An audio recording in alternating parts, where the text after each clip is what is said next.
to keep me from getting to you, baby. Remember the day I set you free.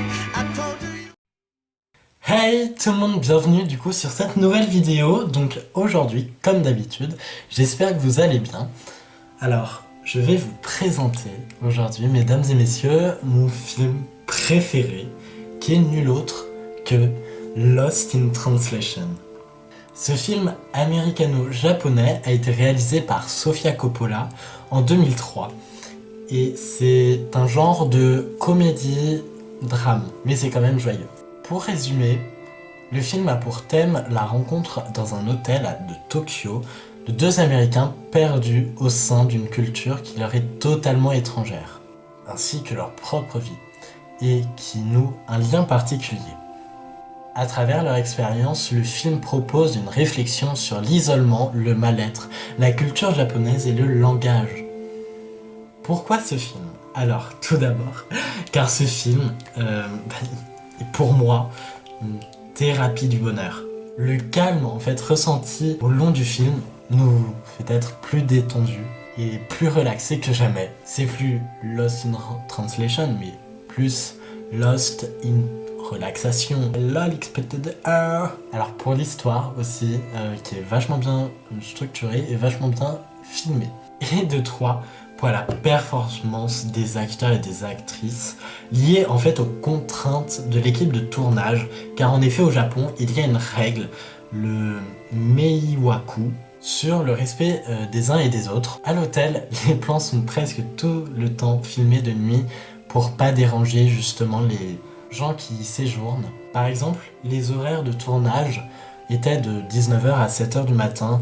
Quant aux plans en ville, ils étaient tournés sans l'autorisation des autorités japonaises. Du coup, c'est pour ça qu'ils le faisaient un peu à la volée. Les acteurs et actrices principaux de Lost in Translation sont tout simplement Bill Murray, c'est quoi cet accent, et Scarlett Johansson.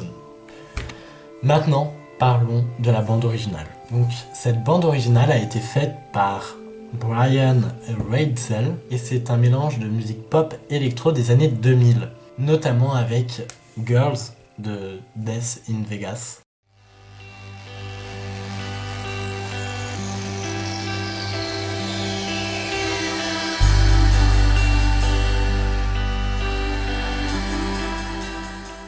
De Fantin de Sébastien Tellier.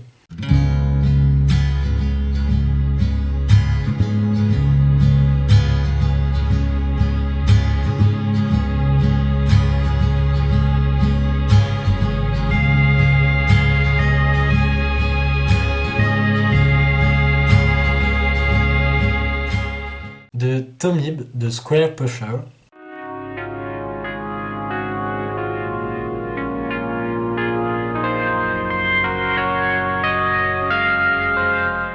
Et de Alone in Kyoto de R.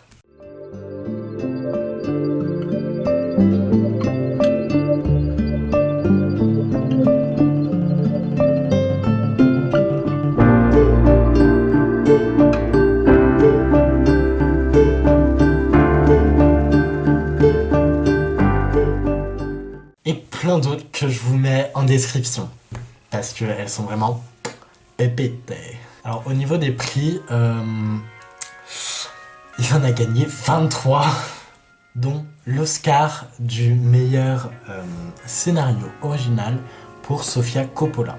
Ensuite, aux Golden Globes, il a gagné le prix du meilleur film de comédie, le meilleur scénario et le meilleur acteur, donc pour Bill Murray. Murray, point, dans un film musical ou comédie. Et à noter, ils ont gagné aussi le meilleur film étranger des Césars. Voilà, une info à mettre, je sais pas, là. Et voilà, c'est déjà la fin de cette vidéo, donc je vous en prie, regardez-le, vraiment, il est waouh. On se retrouve pour une prochaine vidéo, donc bye.